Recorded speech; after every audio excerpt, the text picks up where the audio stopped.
31 October हा दिवस केवळ भारताच्या पहिल्या महिला पंतप्रधान श्रीमती इंदिरा गांधी यांच्या दुःखद निधनाची आठवण करून देणारा दिवस नाही, तर तो त्यांच्या ठाम नेतृत्वाचा, अपार देशभक्तीचा आणि धैर्याने घेतलेल्या निर्णायक भूमिकांचा सन्मान करण्याचा दिवस आहे। श्रीमती इंदिरा गांधींचं आयुष्य म्हणजे एका स्त्रीने संपूर्ण राष्ट्राला आत्मविश्वासाने आणि कठोर निर्णयांनी कसे नेतृत्व दिले याचा एक अद्वितीय आणि प्रेरणादायी अध्याय आहे। नमस्कार मंडळी, तुमचं मनपूर्वक स्वागत आहे। श्रीमती इंदिरा गांधी यांचा जन्म 19 नोव्हेंबर 1917 रोजी झाला। त्या भारताचे पहिले पंतप्रधान पंडित जवाहरलाल नेहरू आणि कमला नेहरू यांचे एकमेव अपत्य होत्या। त्यांचे बालपण स्वातंत्र्य चळवळीच्या वातावरणात गेले। त्यांच्या वडिलांकडून त्यांना देशप्रेम, नेतृत्व आणि तत्वनिष्ठा यांचे संस्कार मिळाले। त्यांनी शिक्षणासाठी शांतिनिकेतन नंतर ऑक्सफर्ड विद्यापीठात प्रवेश घेतला। शिक्षणानंतर त्यांनी भारतीय राष्ट्रीय काँग्रेसमध्ये सक्रिय सहभाग घेऊन राजकारणात पाऊल टाकले। श्रीमती इंदिरा गांधी 1966 साली भारताच्या तिसऱ्या पंतप्रधान म्हणून विराजमान झाल्या।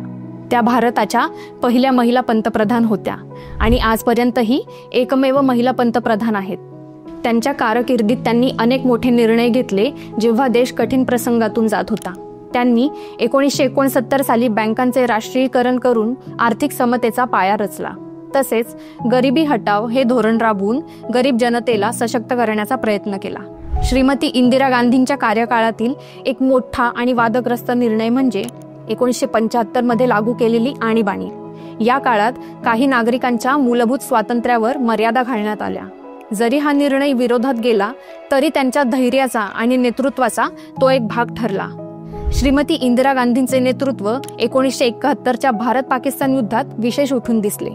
या युद्धानंतर बांगलादेश स्वतंत्र झाला आणि भारताच्या लष्करी क्षमतेसाठी श्रीमती इंदिरा गांधींची भूमिका निर्णायक ठरली।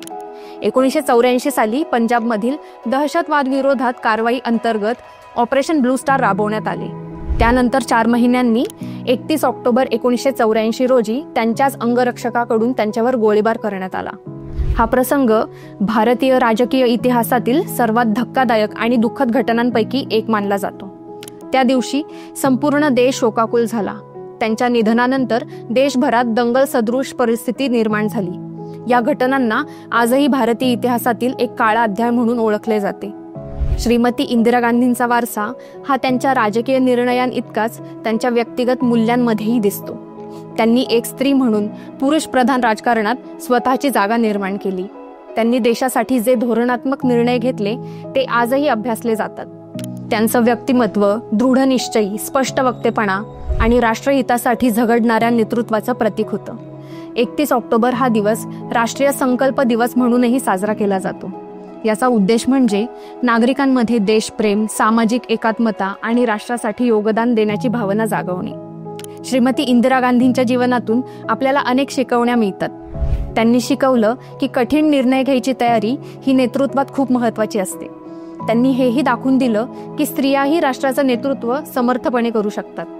त्यांचा आत्मविश्वास, कठोर निर्णय क्षमता आणि राष्ट्रनिष्ठा आजच्या तरुण पिढीसाठी एक प्रेरणा ठरते। त्यांनी भारताला जागतिक स्तरावर एक दृढ राष्ट्र म्हणून उभं करण्यासाठी प्रयत्न केले। म्हणूनच श्रीमती इंदिरा गांधी स्मृती दिन म्हणजे केवळ एका व्यक्तिमत्वाच्या स्मरणाचा दिवस नाही, तर भारताच्या राजकीय इतिहासातील एका पर्वाचं स्मरण आहे। आपण सर्वांनी या दिवशी त्यांचे आदरपूर्वक स्मरण करून त्यांच्या कार्यातून प्रेरणा घेऊन देशासाठी सकारात्मक विचार व कृती करायची गरज आहे। या स्मृती दिनानिमित्त श्रीमती इंदिरा गांधी यांना विनम्र अभिवादन। तर मंडळी, आजच्या पुरतं एवढंच। आम्हाला आशा आहे की तुम्हाला आमचा हा पॉडकास्ट अवश्य आवडला असेल। आवडला असल्यास लाईक व शेअर करायला विसरू नका व खाली असलेल्या कॉमेंट बॉक्समध्ये आपले विचार व मत मांडण्यास अजिबात संकोच करू नका। पुढील अपडेट्स जाणून घेण्यासाठी आपल्या चॅनलला सबस्क्राईब करा व बेल आयकॉन प्रेस करायला विसरू नका। धन्यवाद।